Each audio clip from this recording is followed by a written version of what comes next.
नमस्कार प्रिय छात्रों, हिंदी की कक्षा में आप सभी का हार्दिक स्वागत है।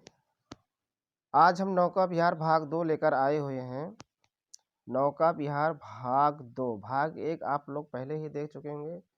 आशा करता हूं कि वह वीडियो आप लोग को बेहद अच्छा लगा होगा और समझ में आया होगा। तो जो हमारे नए छात्र हमसे जुड़े हैं, चैनल को सब्सक्राइब अवश्य कर लें ताकि आने वाले वीडियो को आप लोग को पता चल सके कि हाँ सर जी कोई वीडियो बनाए हैं। तो हमारा वीडियो डेली जाएगा बच्चों, और डेली हमारे चैनल पर बने रहिए। ये इधर उधर टहलने से कोई मतलब नहीं है, इधर उधर भटकने से मतलब है कि अपना समय बेकार करना। तो समय आप लोग बेकार मत करिए, हमारे चैनल से जुड़े रहिए और एक से एक अच्छा और सरल से सरल भाषा में आप लोग को व्याख्या, उदाहरण और जो है ग्रामर, संस्कृत सब आप लोग के पास एक-एक करके वीडियो आप लोग के पास पहुंचेगा एग्जाम से पहले। ये मेरा वादा है। आप लोग वीडियो में बने रहिए। जो नए छात्र हमसे जुड़े हैं वो चैनल को सब्सक्राइब अवश्य कर लें। तो चलो बचे हुए जो पदांश है उसकी आज व्याख्या हम कर लेते हैं इसमें। हाँ, यहाँ से करना है हमें व्याख्या दो बाहों से। ठीक है, क्या पढ़ना है? दो बाहों से दूरस तीर धारा का कृष कोमल शरीर आलिंगन करने को अधीर अति दूर क्षितिज पर बिटप माल लगती भ्रू रेखा सी अराल अपलक नभ नयन नीला नयन विशाल। ठीक है, अब पंत जी कहते हैं, पंत जी को नदी में नौका विहार करते समय उनकी जो गंगा नदी के जो दोनों किनारे हैं उनको कैसा प्रतीत हो रहा है अपने पद्य में लिखा है। आप लोग समझिए, हम सरल भाषा में आप लोग को व्याख्या समझा रहे हैं, बता रहे हैं। दो बाहें, ऐसा प्रतीत हो रहा है कि दो बाहों से दूर से तीर धारा। तीर माने किनारा, सबको पता है तीर माने क्या का किनारा, और धारा, धारा माने गंगा की जो धारा है वो दो किनारा है, दोनों दूर किनारे कैसे प्रतीत हो रहे, जैसे दो बाहें हों, दूर दो बाहें हों। दोनों किनारे कैसे हैं, जैसे दो बाहें हों। और कृष कोमल शरीर, कृष माने होता है कमजोर, कृष मीन्स क्या होता है कमजोर, कोमल माने कोमल शरीर आलिंगन करने को अधीर। अब देखो यहाँ पहले इसको समझो, पहले आलिंगन करने, आलिंगन मीन्स होता है मिलने को, व्याकुल है, अधीर माने व्याकुल होना। तो जैसे दो बाहें आपस में मिलने को क्या है व्याकुल हो, लेकिन कैसे व्याकुल हो, कृष कोमल शरीर, कृष माने कमजोर कोमल शरीर को आलिंगन अर्थात मिलने को, दो बाहें अर्थात गंगा की जो कमजोर कोमल शरीर है, आपस में दो बाहें अर्थात आलिंगन, दो बाहें रूपी पुरुष, दो बाहें रूपी पुरुष किसको, कृष कोमल शरीर अर्थात गंगा के कमजोर कोमल शरीर को अपने बाहों में आलिंगन करने को अधीर हो रहे हैं, अधीर हो रहे हैं या मिलने को व्याकुल है, अधीर माने व्याकुल। अति दूर क्षितिज पर बिटप माल लगती भ्रू रेखा सी अराल अपलक नभ नील नयन विशाल। फिर पंत जी क्या लग रहा है, नौका विहार करते समय उनको क्या प्रतीत हो रहा है कि जो देखिए अपलक नभ, नभ माने आकाश, नील नयन माने नीला नेत्र, और विशाल नीला नेत्र जो है यानी नीले नेत्र जो है विशाल है। और अपलक किसके, नभ के, आकाश के नीले विशाल नेत्र कैसे प्रतीत हो रहे, जैसे अति दूर यानी किनारे पर जो क्षितिज, क्षितिज माने होता तिरछी, ऐसे ये है क्षितिज। जैसे समझिए, जैसे गंगा नदी है, अगर हम दूर देखेंगे जहाँ पे धरती और आसमान एक पर मिलते हों, एक पर मिला दिखाई दे, वही क्षितिज वही होता है। जैसे यहाँ से हम खड़े हो तो ऐसा लग रहा है जैसे ये यहाँ से यहाँ मिल गया है, इसके आगे दुनिया नहीं है, यही क्षितिज, ये क्षितिज है। ठीक है, तो अति दूर, पंत जी कहते हैं कि अति दूर क्षितिज पर बिटप माने वृक्ष की जो मालाएं हैं कैसी लग रही हैं, जैसे भ्रू रेखा की अराल, भ्रू रेखा सी लग रही हैं, भ्रू रेखा सी रग रही। अराल मीन्स होता है टेढ़ी, अराल मीन्स क्या होता है टेढ़ी। तो जो क्षितिज पर वृक्षों की जो मालाएं हैं कविवर पंत को कैसी लग रही, जैसे नभ नीला, नीले नभ यानी आकाश के जो विशाल नेत्र है उसकी भवें हो, क्या हो, भ्रू है, भ्रू, भ्रू माने भवें जो नेत्र के ऊपर होती हैं ऐसे ना। तो कैसा प्रतीत हो रहा है, यानी गंगा के किनारे किनारे जो पिटप हैं, वृक्ष की जो मालाएं हैं, कैसी लग रही हैं, जैसे नीले आकाश विशाल नेत्र का क्या लग भौहें लग रही हो, टेढ़ी भौहें लग रही हो। थोड़ा टेढ़ा है लेकिन समझने की कोशिश करना, और थोड़ा बहुत सरल भाषा में आप समझाने की कोशिश कर रहे हैं। नहीं समझ में आएगा तो वीडियो पीछे करके एक बार पुनः समझ लीजिएगा, समझ में आ जाएगा, ये मेरी गारंटी है। आगे, माँ के उर पर शिशु सा समीप सोया, धारा में एक द्वीप उर्मिल प्रवाह को कर प्रतीप। अब देखिए, नदी में गए हो तो कहीं कहीं जैसे उभरा हुआ पार्ट होता है, ये द्वीप कहलाता है। क्या कहलाता है? द्वीप। यहाँ जैसे घास हुआ, फूस हुआ, ये सब उगाता है ना, चरवाहा टाइप का हो जाता है। तो वही कहते हैं पंत जी की माँ के ओर, माँ कौन? गंगा नदी। नदी की बात हो रही कि माँ के हृदय, और माने हृदय पर कैसा सोया, जैसे शिशु, शिशु माने बच्चा, उनके समीप क्या हो? सोया हो। कहाँ पे? धारा में। यानी एक द्वीप माँ के हृदय में, माँ के हृदय में सोया हुआ है, धारा के बीच में। द्वीप कैसा प्रतीत हो रहा है पंत जी को? जैसे एक छोटा सा बच्चा अपनी माँ के गोद में, अपनी माँ के हृदय पर सोया हुआ है। और उर्मिल प्रवाह को कर प्रतीप, और उर्मिल प्रवाह को कर प्रतीप। ठीक है, प्रतीप माने होता है उल्टा, प्रतीप में क्या होता है? उल्टा। और उर्मिल होता है प्रवाह, उर्मिल होता है लहरें, उर्मिल में क्या होता है? लहरें होती है। और प्रतीप में होता है उल्टा, अर्थात जो द्वीप है उससे जो लहरें हैं टकरा कर उल्टा बह रही हैं। जैसे ये नदी है, ये नदी है, बह रही है, यहाँ कोई सा द्वीप आ गया तो ये पानी टकरा के फिर वापस आ जाती है ना। तो वही पंत जी कह रहे हैं कि माँ के हृदय पर एक शिशु, यानी द्वीप रूपी एक शिशु सोया हुआ है माँ की गोद में, माँ के हृदय पर। और उससे लहरें, उर्मिल माने लहरें, टकरा कर, प्रवाह माने जो लहरें बहती हैं, प्रवाह माने बहना, लहरें जो बह रही हैं को कर प्रतीप, यानी उल्टा हो रहे हैं, यानी लहरें उससे टकरा कर उल्टा बह रहे हैं। आगे दे, वह कौन विहग। फिर पंत जी यहाँ प्रश्न कर रहे हैं कि नौका विहार करते समय नाव पर बैठे हुए पंत जी ने एक पक्षी को देखा, विहग माने पक्षी। तो वो अपने आप से सवाल करने को, कौन सी पक्षी है जो नभ में उड़ रहा है इस रात में? और क्या बिकल कोक, बिकल माने व्याकुल होकर, क्या है? क्या वह बिकल है? कोक है माने व्याकुल है, कोक माने चकवा, कोक मीन्स चकवा।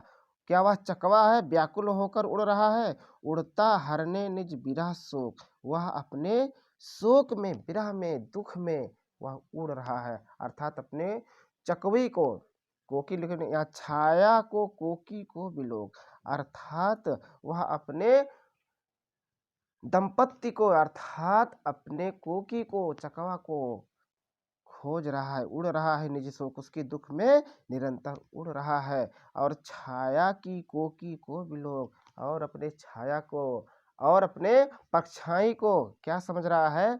कोकी यानी चकवी समझ रहा है, और बिलोक माने बुला रहा है, पुकार रहा है भाई, वही जो भी कुछ हो। अब आगे देखिए, पतवार घुमा अब प्रतुन भार, नौका घूमी विपरीत धार। फिर पंत जी कहते हैं कि हमारा जो नौका विहार है, हम अपने पतवार यानी जो चप्पू होता है जिससे घुमाया जाता है नाव को, पतवार घुमा अब प्रतुन भार, प्रतुन माने होता है हल्का भार, हल्की नाव हमारी घूम गई, नौका घूमी विपरीत धार, विपरीत धार में, अर्थात वापस घूम गई, वापस दिशा में, जिस दिशा से गए थे उसी दिशा में वापस घूम आई हमारी हल्की, प्रतुन भार माने हल्का भार, पतवार से हमने अपने हल्के नाव को, नौका को विपरीत धारा की तरफ मोड़ लिया। और आगे, डांडों के चल करताल पसार, करतल पसार, भर भर मुक्ता फल फेन स्फार, बिफराती जल में तार हार। फिर कहते हैं डांडो, डांडो माने होता है जैसे ये नाव है, ये नाव है, देखो बहुत अच्छा नहीं नाव बना पाएंगे, लेकिन जो चप्पू होता है ये ये दोनों डंडे होते हैं ना, इससे नाव चलाई जाती है। तो वही डांडों के चल करतल, करतल माने होता है हथेली, कभी कल बताए थे ना, करतल मीन्स क्या होता है? हथेली को पसार करके, डंडो रूपी जो चप्पू रूपी जो हथेली है, चप्पू अपने हथेली से, अर्थात चप्पू रूपी जो डंडा है वो अपने हथेली से पसार करके, भर भर मुक्ता फल फेन स्फार, अपने हथेली से भर भर के मुक्ताफल, मुक्ताफल यानी मोतियों की जो फेन है, फेन माने के बुलबुले, फेन मीन्स बुलबुले, अर्थात जो डांडों है अर्थात जो चंपू है अपने कोमल हथेलियों को पसार करके भर भर के अपने हथेलियों से मोतियों रूपी फेन अर्थात मोतियों की बुलबुले क्या कर रहे हैं, बिखेर रही, बिखारती जल में तारहार, बिखेर रही हैं, फैला रही हैं जल में, और तारहार और तारे रूपी हार जो हैं बिखर रहे हैं। जो तारे की प्रतिबिंब पड़ रही है गंगा नदी में, उसी को पंत जी कहते हैं कि जो डांडे हैं अर्थात जो चप्पू है अपने कोमल हथेली से, अपने कोमल हथेली से भर भर के मोतियों के रूपी जो मोती रूपी जो बुलबुले हैं वो क्या कर रही हैं, बिखेर रही हैं, और तारे का जो समूह यानी हार जो बना हुआ वो बिखर रही है। आगे देखिए, चांदी के सांपों सी रलमल, नाचती रश्मियां जल में चल, रेखाओं सी खिंच तरल सरल। अब देखिए कैसा प्रतीत हो रहा, जब नाव चलती है, ये नाव है जब चलती है तो एक रेखा सी यहाँ खींच उठती है ना, ये रेखा सी खींच उठती है, या ये सब क्या है, ये तरंगे उठती हैं। तो ऐसा प्रतीत हो रहा है पंत जी को कि चांदी के सांपों सी रलमल, रलमल में होता है चमकती हुई, तो नाचती रश्मियां जल में चल। तो ऐसा प्रतीत यानी जब नाव आगे बढ़ती थी, पंत जी कहते हैं कि जैसे चांदी की सांप चमक रही हो, चांदी रूपी सांप चमक रही हो, और नाचती रश्मियां जल में चल। और नाचती रश्मियां, रश्मियां माने किरणें, और कैसे चंद्रमा की जो किरणें हैं वो चांदी की सांपों जैसे चमक रही हैं, और रश्मियां यानी किरणें जो प्रकाशमय किरणें हैं वो जल में चल रही हैं, और रेखाएं सी खींच तरल तरल, और रेखाएं सी खींच उठती हैं। लहरों, देखो लहरों, लहरों की लतिकाओं में खिल, सौ सौ सच, सौ सौ उड़ी झिलमिल, फैले फूले जल में फेनिन। फिर कहते हैं कि जब नाव जैसे जैसे लहरों में आगे बढ़ती हैं तो कैसा लग रहा है कि जैसे लतिकाएं, जैसे लताएं खिल रही हों। लहरों में जैसे एक लता खिल रही, लता कैसे होता है, ऐसे ऐसे तो उभरा होता है, लता ऐसे भाई पंखुड़ियां निकली होती हैं उसकी, तो लताएं खिल रही हैं, और सौ सौ माने सैकड़ों, शशि माने चंद्रमा, जैसे उसमें हजार, सौ सौ यानी सैकड़ों चंद्रमा, और सैकड़ों उड माने होता है, उड माने होता है नक्षत्र, उड मीन्स क्या होता है, नक्षत्र। तो लहरों की लता खिल रही है, नाव के चलने पर लहरों की रूपी जो लता रूपी लहर खिल रही है, और सैकड़ों चंद्रमाएं और सैकड़ों नक्षत्र झिलमिला रहे हैं, चमक रहे हैं, झिलमिला रहे हैं। अब फैले फूले जल में फेरिन, और फैले हुए हैं फूल की तरह, क्या बुलबुले, फूलों की तरह चारों तरफ फैले हुए हैं, फेरिन यानी बुलबुले फैले हुए हैं।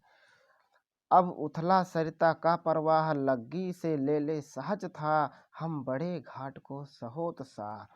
फिर पंत जी कहते हैं कि हम धीरे धीरे पास आ रहे, किनारों के पास आ रहे। अब उथला, उथला मीन्स होता है जो गहरा ना हो, जो गहरा ना हो, सरता यानी नदी की जो उभरी हुई यानी जो गहरा हुआ, जो गहरा भाग नहीं है, के प्रवाह अर्थात नदी की प्रवाह पर, नदी के जो बहाव है उससे हम उथले हुए आते हैं, ऊपरी हुए भाग पर आ गए हैं। और लग्गी के सहारे सहज था, यानी था माने उसका गहराई, लग्गी के सहारे उसकी गहराई सहज रूप से देख पा रहे हैं, बढ़ रहे हैं, और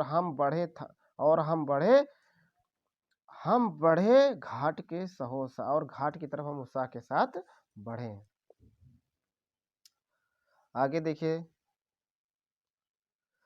ज्यों ज्यों लगती नाव पार उर में अवलोकित सत विचार। अब देखिए यहाँ थोड़ा बहुत ही इम्पोर्टेंट है, ये बहुत महत्वपूर्ण है, ये जो काव्यांश, ये है जो पंक्ति जो है, ये सारा का सारा बहुत महत्वपूर्ण है। आप लोग इसको 3 बार 4 बार जितना बार हो सके देखिए, हो सकता है ये आपकी एग्जाम में आ जाए कि ज्यों ज्यों लगती नाव पार उर में अवलोकित सत विचार। पंत जी कहते हैं जैसे जैसे हमारी नौका किनारों की तरफ पार यानी किनारे की तरफ लग रही है, बढ़ रही है और हमारे उर में, उर माने हृदय में अवलोकित आ रहे हैं सत माने सैकड़ों विचार, हमारे हृदय में सैकड़ों विचार उत्पन्न हो रहे हैं। इस धारा सी जग का क्रम शाश्वत, इस जीवन का उद्गम शाश्वत है गति शाश्वत संगम। क्या बात है। फिर पंत जी कहते हैं कि जैसे जैसे हमारी नाव धारा के समीप अर्थात किनारों पर पहुंच रही है, पार लगने वाली है, तो हमारे हृदय में सैकड़ों विचार उत्पन्न हो रहे हैं। क्या उत्पन्न हो रहा है कि इस धारा सी जग का क्रम, जिस प्रकार से धारा बहती है निरंतर, उसी प्रकार से यह जग यानी संसार का भी क्रम है। संसार भी एक बहाव यानी ये धारा है, जैसे धारा बहती है लगातार निरंतर, वैसे ही जग ये संसार का भी क्रम है। वैसे ही धारा भी बहती है और वैसे ही संसार का भी धारा है, वो अपना निरंतर बहती रहती है।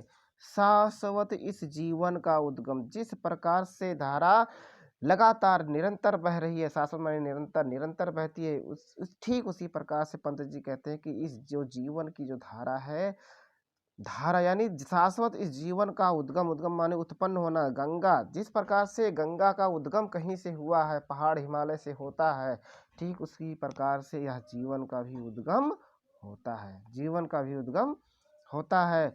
शाश्वत है गति शाश्वत संगम, जिस प्रकार से गति है किसमें, जग यानी जिस प्रकार से गति है और संगम है, ठीक उसी प्रकार जिस प्रकार से गंगा में गति है, बहाव है, निरंतर गति रहता है और जाकर एक बार एक दिन वह समुद्र में मिल जाता, ठीक उसी प्रकार से यह जीवन भी एक क्या है, गतिमान है, गतिमान है, जीवन भी गतिमान है और वह एक दिन मृत्यु को प्राप्त हो जाता है, अर्थात परमात्मा से जाके संगम कर लेता है यह जीवन। शाश्वत नभ का नीला विकास, शाश्वत शशि का यह रजत हास, शाश्वत लघु लहरों का विलास। फिर पंत जी कहते हैं कि शाश्वत नभ माने आकाश का नीला विकास, यह निरंतर है, आकाश का जो नीला है विकास यह निरंतर है।